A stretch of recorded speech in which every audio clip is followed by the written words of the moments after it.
चाललंय म्हणजे? दादा त्या माणसाला शोधण्याचा प्रयत्न करतो जे नानांच्या किडनॅपरला. म्हणजे कोण तो बॉस आहे तो? हो पण आणि दादाला सयाजीरावांवर संशय आहे. आणि म्हणूनच वेळीच थांबा तुम्ही दादा. पण आता सगळ्यांनाच माहितीये दादा राधाच्या घरात काहीही करू शकतो. भीती वाटते दादाच्या स्वभावाची. होय आणि दादा सांगून सुद्धा ऐकत नाही. आपल्याला ना परत कोर्टाची पायरी नाही चढायची. त्या वकिलीच्या गोष्टी तू तुझ्या जवळच ठेव सौमित्र. मला जे करायचं ना ते करू दे. हे बघ शोध घेता घेता उगाच त्याच्या हातून असं काहीतरी घडायला नको जेणेकरून हे सगळं प्रकरण त्याच्या अंगाशी येईल. नाही असं काही व्हायला नको आणि ऋषिकेशी सुद्धा यात पडायला नको. तरी या सगळ्यापासून दूर राहायला हवं. हे बघ वहिनी मला माहितीये दादा तुझ्याशी बोलत नाही पण ऍटलीस्ट तू एकदा बोलण्याचा प्रयत्न कर त्याच्याशी. त्याला समजाव. हो मी बोलेन त्यांच्याशी. दादा ऋषिकेश आहो कुठे होता तुम्ही? किती वेळची वाट बघते मी. दादा रे आता आम्ही तुझ्याच बोलत होतो. हे बघ दादा माझा मी ऋषिकेश मी बोलते त्यांच्याशी.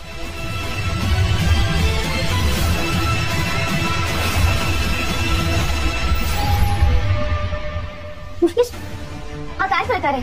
तुम्ही असं सरळ वर निघून आला. सौमित्र भाऊजी काहीतरी सांगत होते ना तुम्हाला? त्याला काय सांगायचं आहे हे मला चांगलंच माहिती. उगाच दुसरं कोणी येऊन मला सांगायची गरज नाही. मी दुसरी आहे कोणी? ठीक आहे माझं ऐकायचं नाही. निदान सौमित्र भाऊजींचं तरी ऐका. शांत डोक्याने विचार करा ते काय म्हणतात. तुम्ही ह्या सगळ्यात न पडलेलंच बरं. ऑलरेडी खूप काही घडून गेले तुमच्यासोबत. आता आणखीन काही धोका नका पत्करू प्लीज. पोलिसांना त्यांचं काम करू दे प्लीज. माझं ऐका ऋषिकेश. आजकाल तू माझं कुठलं म्हणणं ऐकतेस जे मी तुझं ऐकू? ऋषिकेश ऐका मी ऐश्वर्याला घरात घेतलंय याच्याशी प्रत्येक गोष्ट तुम्ही जोडणार आहात का? आता कसं समजावं तुम्हाला की मी काही समजून घ्यायचं नाहीये जाणे. मला जे दिसतं ना त्यावरच विश्वास ठेवतो आणि मला हे स्पष्ट दिसतंय एक ना एक दिवस तुला तुझ्या निर्णयाचा नक्कीच पश्चाताप होईल. काय ना जाणे प्रत्येक वेळी भावनेच्या भरात घेतलेला डिसिजन बरोबरच असतो असं नाही. काही चुका आपण वेळेत सावरले नाहीत ना तर वेळ निघून जाते. कदाचित आज माझं म्हणणं तुला पटणार नाही पण ज्यावेळेस वेळ येईल ना तेव्हा तुला माझं म्हणणं पटेल. हो ऐका थांबा मी काढू सावकाश. कसं समजवतो मी हे जे काही करते ते घरात त्यांच्या भल्यासाठी घरासाठी करते. हे कुटुंब एकत्र आणण्यासाठी करते. एक वेळेस ऐश्वर्याच्या कुरघोड्या मी सहन केला पण तुमचा अबोला कसा सहन करू? कसं समजावं तुम्हाला?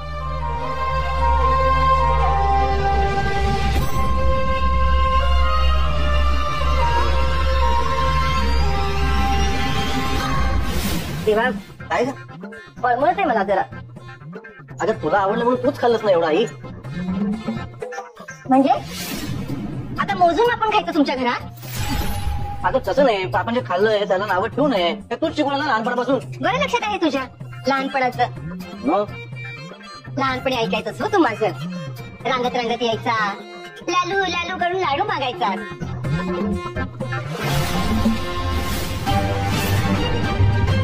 ठीक आहे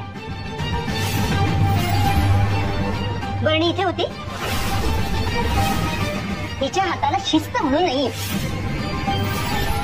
जा बरणी जिथे होती तिथे ठेव. ठेवते.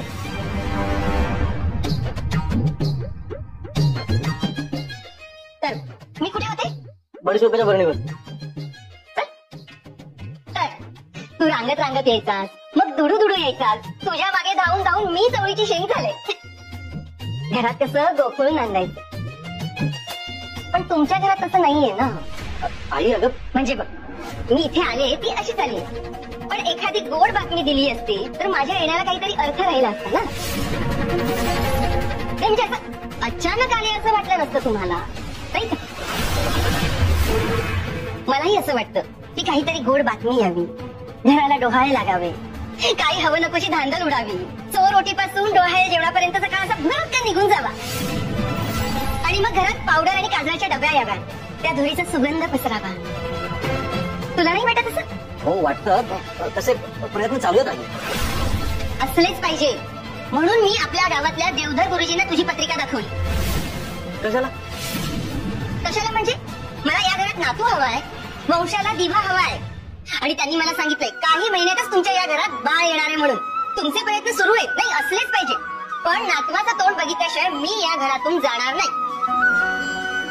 आणि तुझ्या मोठ्या घरच्या बायकोला सांग, म्हणावं मनावर घे, लवकरात लवकर गोड बातमी द्यायची आहे.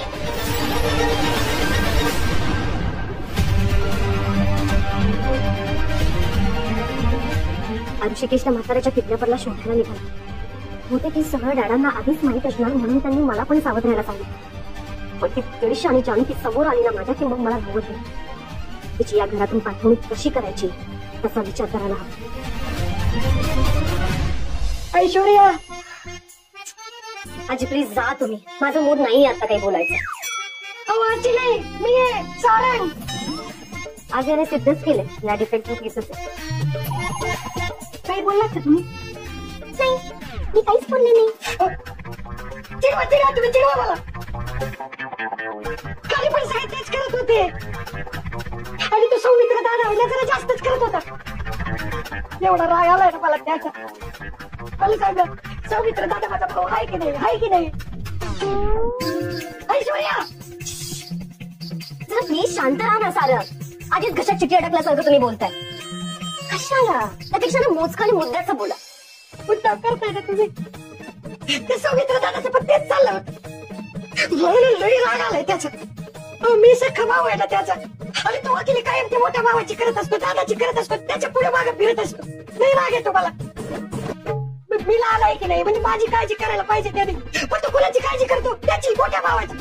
आता त्याला कळत नाहीये, लई उडतोय तो. पण एक कलियुग आहे, कलियुग. जेव्हा त्या दोघांचं भांडण होईल ना, म्हणजे सौमित्र दादाचं आणि ऋषिकेश दादाचं, तेव्हा त्याला कळेल कोण सख्खे आणि कोण सावत्र राहते. ऋषिकेश आणि सौमित्र मध्ये भांडण, सख्खा भाऊ वर्सेस सावत्र भाऊ. सारंग, सारंग तुम्ही ग्रेट आहात, बेस्ट आहात तुम्ही. हो म्हणजे सारंग तुम्ही खूप मोठा प्रॉब्लेम सॉल्व्ह केला. म्हणजे कधी कधी वायफाय बडबड करता तुम्ही, तर कधी कधी खूप महत्वाचं सांगून जात. हो ना, मी पण तेच म्हणत होतो.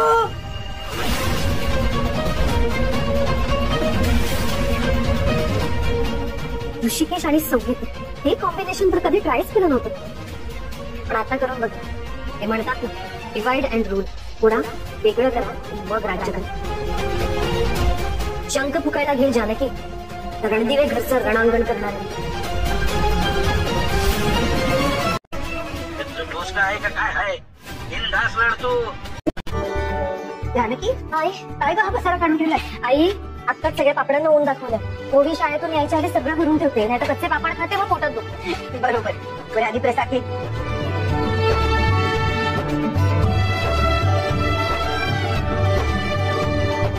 कसं वाटलं देवळात जाऊन? खूप छान वाटलं. देवाला अगदी हात जोडून प्रार्थना केली की आमच्या घरातलं हे अमंगल ऐश्वर्या लवकरात लवकर घराबाहेर जाऊ दे. ते देवाच्या हातात आहेच, पण काही गोष्टी आपल्या पण हातात आहेत. करेक्ट. अगं ऋषिकेश कुठे आहे? सकाळपासून दिसलाच नाही. लवकर गेलाय का कामावर? नाही, ते तुमच्याच खोलीत बसले, नानांशी बोल. हो का? तुझ्याशी बोलतो ना कधी? नाही, काय आहे की सारंगचं हे असं झाल्यापासून ना तो बदललाय. म्हणजे नीट कोणाशी बोलत नाही, एकत्र जेवायला येत नाही, कधी घरी येतो कधी बाहेर जातो, काही कळतच नाही. नाराज झालाय का तो? मला काळजी वाटते का त्याची? काळजी तर मलाही वाटते.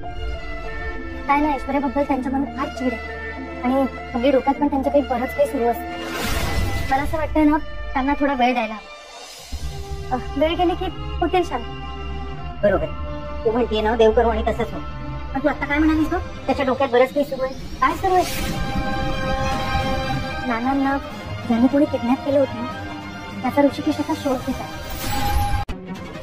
तुम्ही काळजी करू नका, मी त्यांना समजवण्याचा पूर्ण प्रयत्न करतो. नाही, प्रयत्न कर, त्याला मदत कर, पण आपलं मिशन मात्र विसरू नकोस हा. आपल्याला आपलं काम जोरातच करायला हवं. ऐश्वर्याचं खरं रूप आपल्या साधीला कळलंच पाहिजे आणि त्याचे डोळे उघडलेच पाहिजे. आणि आपला प्लॅन सक्सेसफुल होईल. आणि मी आपलं मिशन विसरले नाहीये. आपलं मिशन काय? मुंडीची वाचवायची मुंडी. तुम्ही सगळं खात्रीशीर सांगताल ना? मी हे बघा पुन्हा एकदा आठवून सांग, अशी कोणती गोष्ट आहे का जे चुकून मला सांगायची राहते? नाही रे ऋषिकेश. आणि हे बघ, बऱ्याचदा काय होतं, माझे डोळे बांधलेले असायचे, हात पाय बांधलेले होते, त्यामुळे त्यांचा बॉस कोण आहे ते मला कधी कळलंच नाही.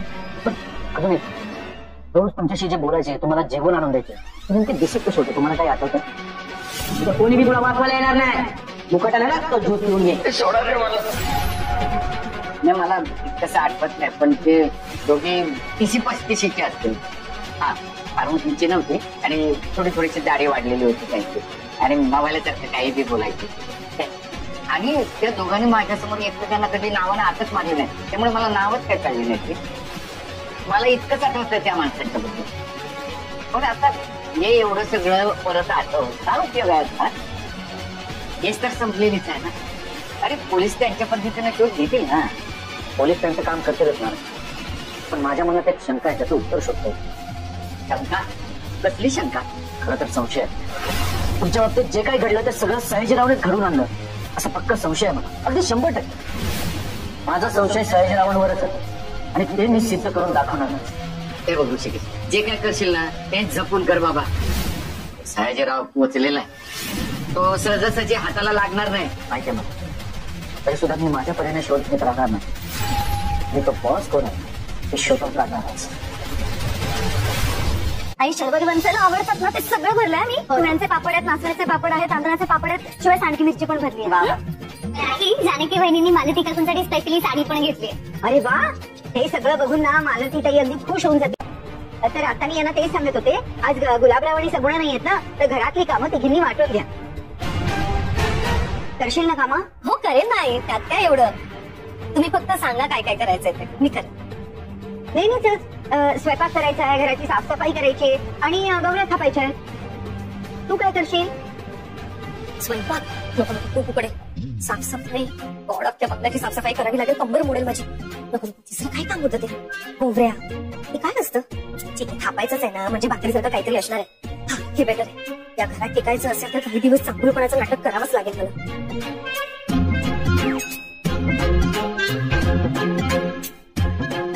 मी गोवऱ्या का काय ते करे नाही.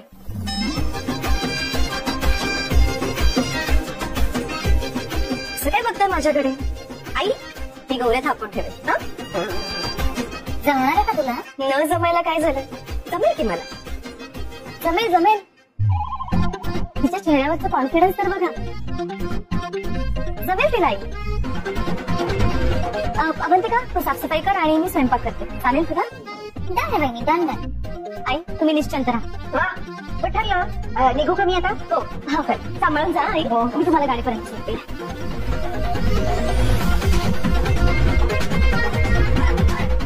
जमले रे एवढं वेळ आता कठीण एवढं मोठं काम नाही. असं असं असं असं करायचं.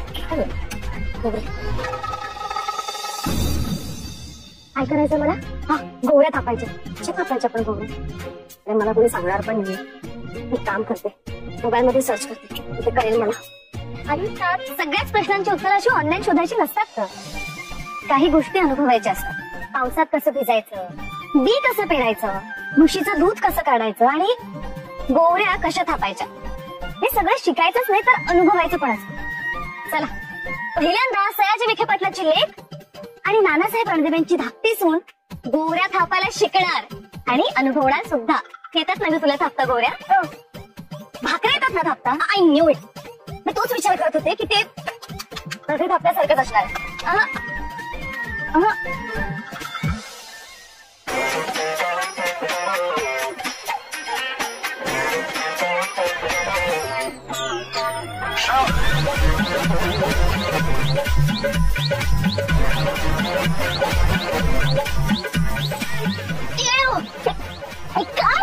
काय काय ह्यानेच तुला गोवऱ्या थापायच्या?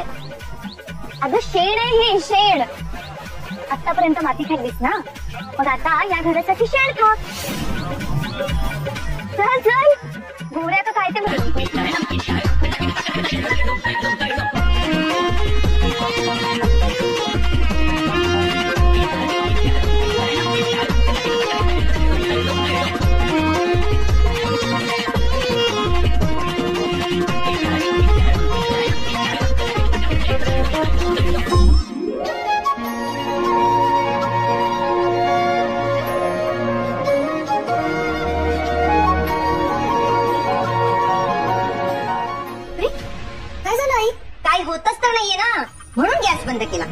पण मी विक्रांतसाठी चहा बनवत होतो. विक्रांतसाठी नाही आणि तुझ्यासाठी नाही. आजपासून चहा बंद. दे इकडे. चहा बंद का? तुझी सासू सांगते म्हणून. आधीच थांबवायला हवं. तेव्हा ना दुधाच्या बाटलीत कोमट दूध टाकायची वेळ आली असती. चल बाहेर. विक्रांत बाहेर बसले, तू पण बाहेर ये. बस बस. अगं इकडे नाही, त्याच्या जवळ बस. तर काहीतरी होईल ना. हे बघ, आता माझं ऐका. मी सांगते तसंच तुम्ही दोघांनी करायचं. तसं जर तुम्ही रोज केलं तरच या घरात माझा नातू येईल. आई काय माझी लय कडू नकोस रे. मी काहीतरी सांगते ना तुम्हाला. तर मी तुमच्या दोघांसाठी काही नियम केले, ते दोघांनी नियम पाळायचे. नियम? कसले नियम? अगं सांगते ना, इतकी अधी राहू नकोस. पहाटे सूर्योदय होण्याच्या आधी शर्वरीने आंघोळ करायची, ओलित्याने देवपूजा करायची आणि मग खायचं. काय खायचं ते मी सांगेन. आजपासून आत्तापासून दोघांचा चहा बंद. दोघांनी बदामाचं दूध प्यायचं. रोज रात्री बदाम भिजत ठेवायचे. ऐकतेस ना शर्वरी? आणि हो, दोघांनी रोज गाय वासराला नमस्कार करायचा. आणि मी एक पोथीही आणणार आहे, ती रोज संध्याकाळी शांत चित्ताने वाचायची. जमेल ना शर्वरी? आई तुम्ही सांगताय ते सगळं ऐकलं मी, पण हे करून काहीही होत नाही. बाळ होण्यासाठी जे प्रयत्न करावे लागतात ते करतोय आम्ही. ट्रीटमेंट घ्यावी लागते आणि हे सगळे न सायंटिफिक उपाय. तुम्ही सांगताय ते व्यर्थ आहे, बिनउपयोगाचे. बरोबर ना? म्हणून मला शिकलेली सून नको होती. त्या शिकलेल्या 1.5 शहाण्या. त्याला सगळं कळतं, फक्त बाळ जन्माला घालायचं कळत नाही. आई अगं काय काय 2 वर्ष झालेत, अजून पाळणा हवं नाहीये घरात. तुझ्या बायकोला मिरच्या झुंबत असतील तर काय वाटेल ते करा. मी सांगते त्यावर विश्वास नाहीये ना? स्वतःला नसलेलं डोकं चालवायचंय ना? आणि मी मूर्ख म्हणून सांगते का विक्रांत? तुझ्या काळजीनेच सांगते. आज जर देवासमोर हात जोडले नाही ना, तर देवही तुमच्या हातात काही देणार नाहीये. 4 पावसाळे जास्त पाहिलेत मी तुमच्यापेक्षा, म्हणून तरी माझं ऐका. थांब. आई म्हणून एवढं सुद्धा सांगायचा अधिकार नाहीये का मला? ठीक आहे, ठीक आहे. तुमचा मान राखायचा म्हणून तुम्ही सांगताय ते सगळं करेन मी. पण माझी सुद्धा बाजू ऐकून घ्या. मूल व्हावं यासाठी आम्ही डॉक्टरला भेटलोय आणि आमचे लवकरच रिपोर्ट सुद्धा येणार आहे. रिपोर्ट्स? कसले रिपोर्ट्स? विक्रांत मला सांग, हे काय चाललंय? काय म्हणते ही? सांगतो. मूल व्हायला जर काही अडचण होत असेल त्यासाठी ज्या टेस्ट असतात ना, त्या टेस्ट आम्ही दोघांनी करून घेतल्या. त्याचे रिपोर्ट्स. दोघांनी? हा. तुला टेस्टची काय गरज आहे विक्रांत? हे बघ विक्रांत, तू हिचं ऐकू नकोस. मी कटकणीत जाते का तुम्हाला? अरे काय चाललंय? थांबा, कोणीतरी थांबा. अरे कोणी ऐकलं ना बाहेरच्यानी तर काय म्हणतील? थोडा तरी विचार करा या. अगं बाई थांब, तुला मानसिक त्रास होईल ना. दरवाजा मीच उघड.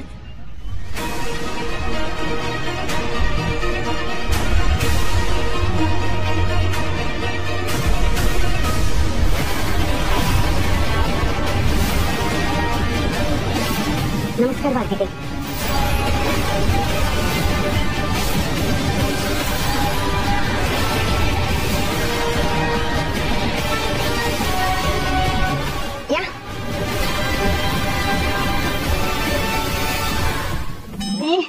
काय घाण वास आहे.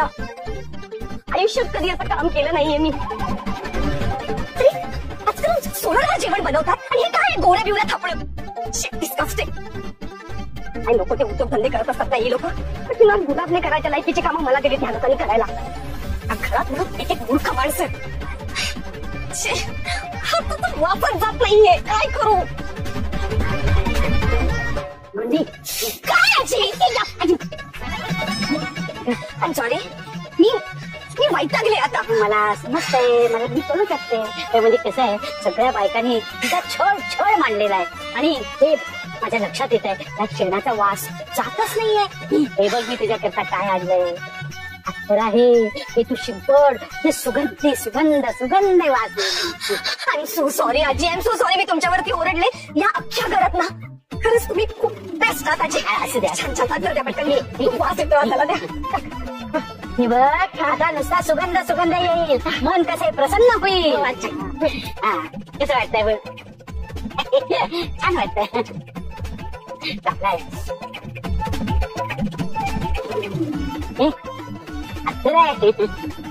इत्रे जमाल गोटा.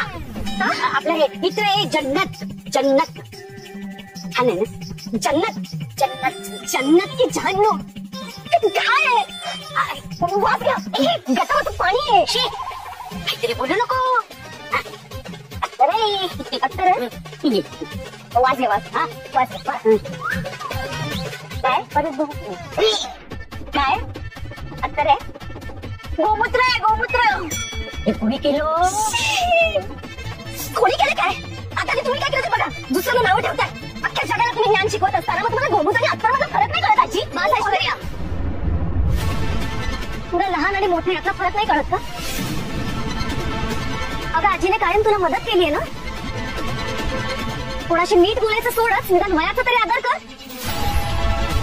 बघा, तुला जर या घरात राहायचं असेल तर या घरातल्यांशी नीट बोलावंच लागेल. आणि आम्ही घरातली सगळी कामं एकत्र आणि आनंदाने करतो. काय आजी? इथे राहायचं असेल ना तर घरातल्यांशी नीटच वागायचं आणि नीटच बोलायचं. ऐश्वर्या, एवढं नसेल जमत तर जा ना घर सोडून. तुला कोणी थांबवणार नाहीये. कशाला आत्ता काही थांबतेस? अगं इथे जर राहिलीस ना तर तुझ्या वाट्याला आणखीन प्रॉब्लेम्स वाढतील. प्रॉब्लेम्स कोणाचे वाढणार आहेत हा येणारा काळच ठेव. आणि एक गोष्ट तुम्ही लक्षात ठेवा, कुठेही जाणार नाही. त्यामुळे उगाच नसत्या भ्रमात राहू नकोस तू. आणि तुझी जी आदर्शवादी बडबड आहे ना ती बंद कर. काही घाणेरडी कामं देता या तुम्ही मला करायला. गोड्या थाप म्हणे. थाप नाही, थापा मारता तुम्ही लोक मोठेपणाच्या. आणि एवढा पैसा कमवता ना तुम्ही, मग कशात चिखलात हात घालतात? अगं चिखलातच आयुष्याचं कमवलं होतं. जगाने मान्य केलंय शेण आणि गोमूत्र किती आयुर्वेदिक आहे, औषधी आहे. तेच लागले तुझ्या हातात. तुझे हात किती शुद्ध झाले. आता या हाताने कुठलंही वाईट काम करू नकोस. हा काही झालं काम तर केलंय ज्याचा परिणाम लवकरच तुझ्या समोर येतो. आणि तुझ्या बाजूने उभी असणारी माणसं तुझ्या विरोधात उभी राहतात.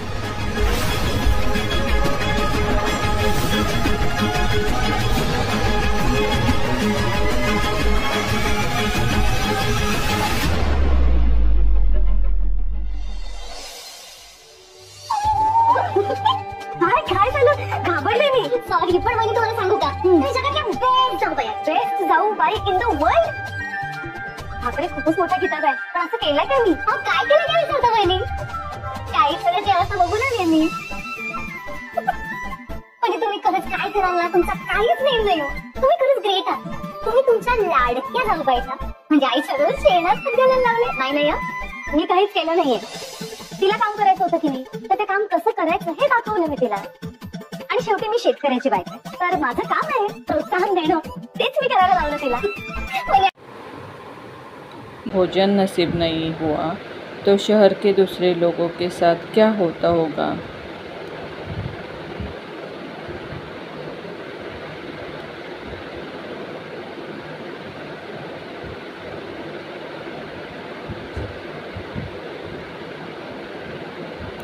गुस्से में राजा कृष्णदेव राय ने गंगू को फांसी पर टांगने का आदेश दिया। यह बात पूरे राज्य में फैल गई कि कल गंगू को फांसी दी जाएगी। जब यह बात तेनालीराम को पता चली तो वो सारा माजरा समझ गए और तत्काल गंगू के पास पहुँचे। तेनालीराम को देखकर गंगू रोने लगा और तेनालीराम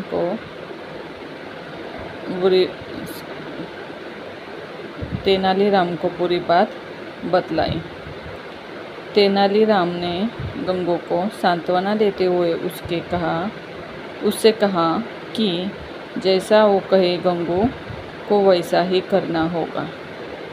गंगू को भी तेनालीराम की बात समझ गया। दूसरे दिन जब गंगू को फांसी दी जानी थी तभी गंगू से उसकी अंतिम इच्छा पूछी गई। गंगू बोला, मुझे महाराज से मिलकर कुछ बतलाना है, यह मेरी अंतिम इच्छा है। सैनिकों ने महाराज कृष्णदेव राय से गंगू की अंतिम इच्छा बतलाई। महाराज कृष्णदेव राय गंगू की अंतिम इच्छा पूर्ति के लिए उसके पास गए और बोले, बतलाओ गंगू, तुम्हें क्या बतलाना है? गंगू बोला, महाराज, इस राज्य में एक व्यक्ति मुझसे भी ज़्यादा मनुष्य है। पहले दंड उसे मिलना चाहिए, फिर मुझे। महाराज कृष्णदेव राय ने बड़े आश्चर्य से गंगू से पूछा, गंगू बतलाओ, वह मनुष्य व्यक्ति कौन है? गंगू बोला, महाराज, वह मनुष्य व्यक्ति कोई और नहीं बल्कि इस राज्य का राजा अर्थात आप खुद हैं।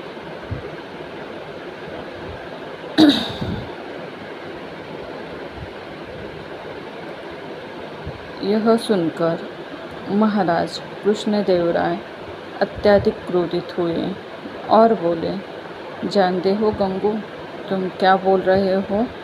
इसके बदले तुम्हें दंड भी मिल सकता है। गंगू बोला, महाराज, मुझे मृत्यु दंड से बड़ा कोई दंड हो सकता है क्या?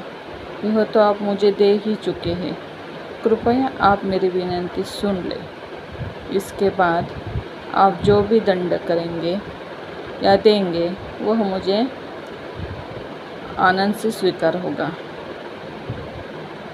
यह सुनकर महाराज का क्रोध कुछ शांत हुआ और बोले, तुम्हें जो कहना है कहो।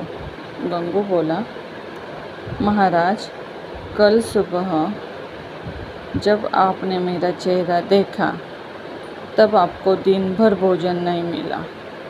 तब आपने मुझे मनहूस समझकर मृत्युदंड दे दिया। ठीक उसी समय कल सुबह मैंने भी आपका चेहरा देखा था और मुझे फांसी की सज़ा मिल गई। मतलब आप मुझसे भी ज़्यादा मनुष्य हुए। महाराज कृष्णदेव राय को पूरी बात समझ आ गई। उन्होंने अपने निर्णय पर पछतावा हो रहा था। उन्होंने तत्काल गंगू की फांसी की सज़ा माफ़ कर दी। गंगू को अपने पास बुलाकर पूछा, गंगू, यह विचार तुम्हारे मन में कैसे आया? गंगू बोला, मुझे तेलारी नाम ने यह सब करने की सलाह दी थी। महाराज कृष्णदेव राय ने गंगू को बहुत सारा धन देकर विदा किया और तेनालीराम को बुलाकर उसका धन्यवाद दिया कि उनके कारण एक निर्दोष की जान बच गई और महाराज के हाथ से एक बहुत बड़ा पाप होने से बचा।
एक समय की बात है।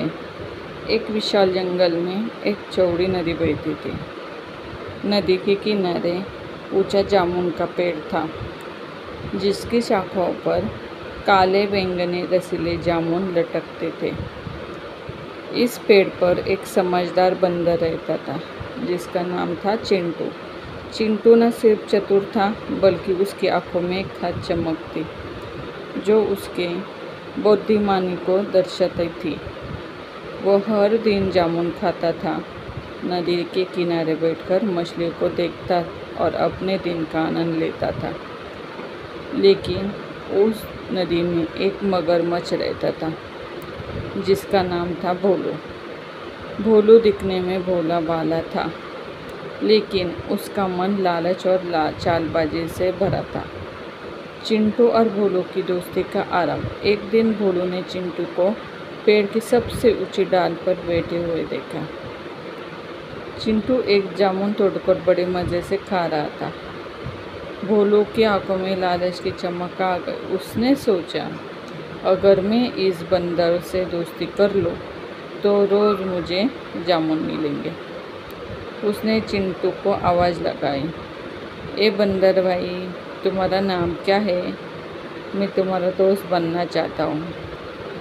चिंटू ने नीचे देखा और हंसते हुए कहा, मेरा नाम चिंटू हो और तुम कौन हो?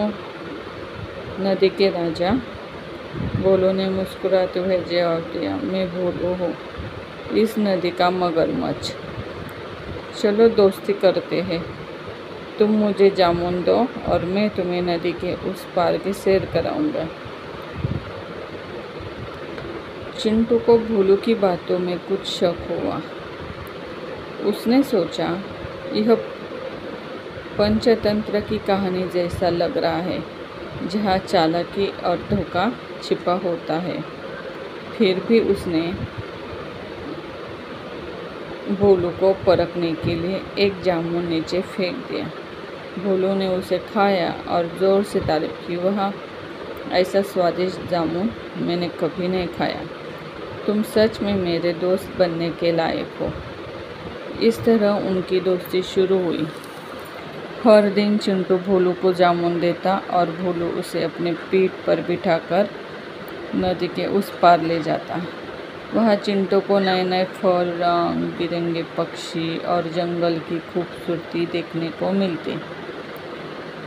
लेकिन चिंटू हमेशा सतर्क रहता था, क्योंकि उसे पता था कि पंचतंत्र की कहानी में दोस्ती के पीछे अक्सर कोई न कोई चाल होती है। ऐसे ही कई दिन बीत गए। एक दिन भोलू की पत्नी, जिसका नाम गंगा था, उसने पूछा, ये जामुन तुम हर दिन कहाँ से लाती हो? भोलू ने सारी बात बताई कि कैसे वह चिंटू से जामुन लेता है। गंगा की आंखों में लालच की आग भड़क उठी। उसने कहा, अगर यह बंदर इतने मीठे जामुन खाता है तो उसका दिल कितना स्वादिष्ट होगा। इससे मेरे लिए पकड़ लाओ। भोलू पहले तो हिचकिचाया। उसने कहा, गंगा, यह पंचतंत्र कहानी का हिस्सा हो सकता है। चिंटू मेरा दोस्त है, उसे मारना ठीक नहीं। लेकिन गंगा ने उसे बार बार उकसाया, अगर तुम मुझसे प्यार करते हो तो उसका दिल लाओ। आखिरकार भोलू गंगा की बातों में आ गया। अगले दिन भोलू चिंटू के पास गया और बोला, दोस्त, आज मेरी पत्नी गंगा तुमसे मिलना चाहती है। वह तुम्हारे लिए खास मछली पकाएगी। मेरे पीठ पर बैठो, मैं तुम्हें अपने घर ले चलता हूँ। चिंटू को भोलू की आवाज़ में कुछ अजीब सा लगा। चिंटू को भोलू की आवाज़ में कुछ अजीब सा लगा। उसने सोचा, यह पंचतंत्र की कहानी का ट्विस्ट हो सकता है। फिर भी भोलू की पीठ पर बैठ गया। जैसे वो नदी के बीच पहुंचा, भोलू ने हंसते हुए कहा, चिंटू, सच तो यह है कि मेरी पत्नी तुम्हारा दिल खाना चाहती है। अब तुम बच नहीं सकते।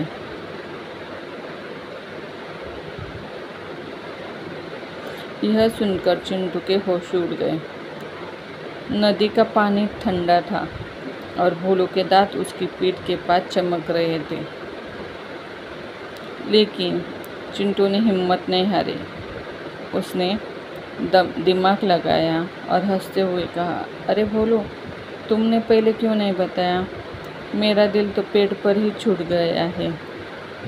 मैं उसे जामुन के साथ रखता हूँ ताकि वह मीठा बना रहे।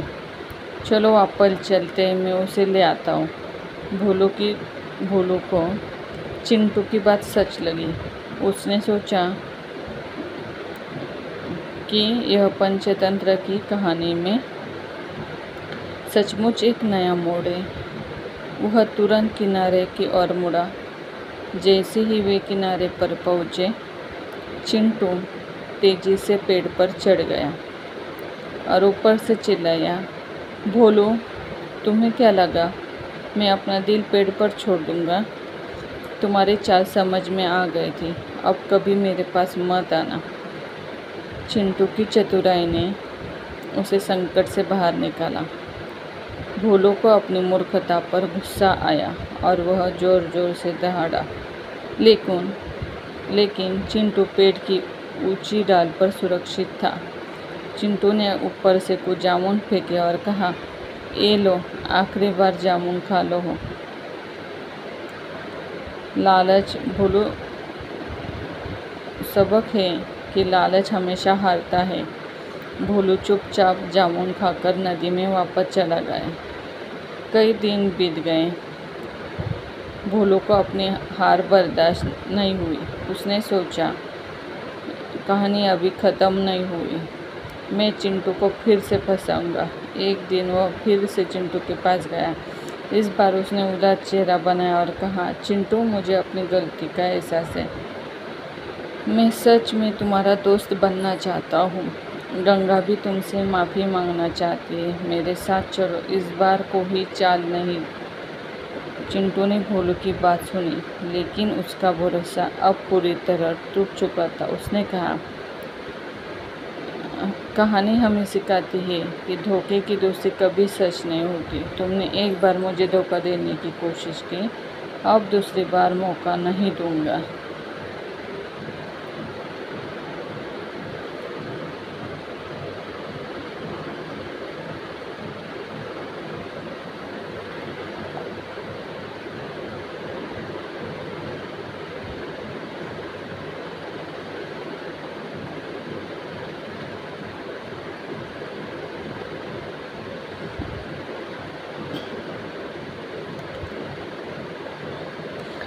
अश्वत्थामा के गुरु द्रोणाचार्य और कृपि के पुत्र थे।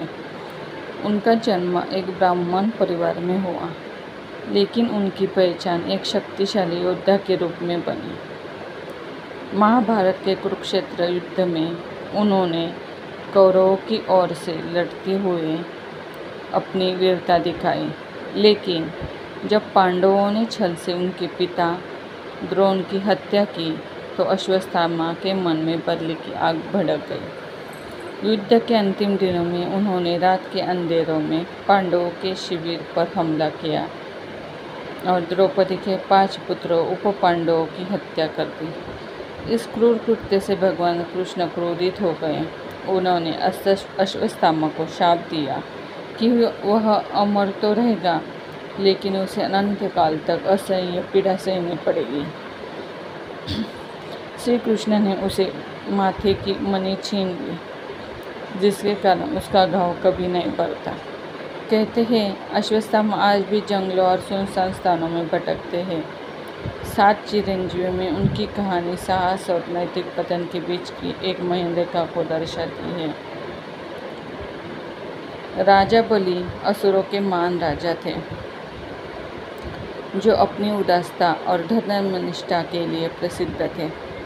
वे प्रहलाद के पौत्र और विरोचन के पुत्र थे। उनके शासन में असुरों की समृद्धि अपने चरण में थी। उनकी कीर्ति इतनी फैली थी कि भगवान विष्णु को वामन अवतार ले आना पड़ा। वामन ने बलि से 3 पग भूमि मांगी। बलि ने बिना हिचक स्वीकार कर लिया। वामन ने अपने विराट रूप में 2 पग में स्वर्ग और पृथ्वी नाप ली। तीसरे पग के लिए बलि ने अपना सिर आगे कर दिया। बलि की निष्ठा से प्रसन्न होकर विष्णु ने उन्हें पाताल लोक का राजा बनाया और अमरता का वरदान दिया।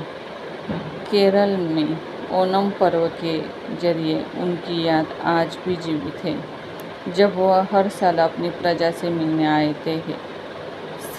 7 चिरंजीव में बलित्याग और सम्मान के प्रतीक है।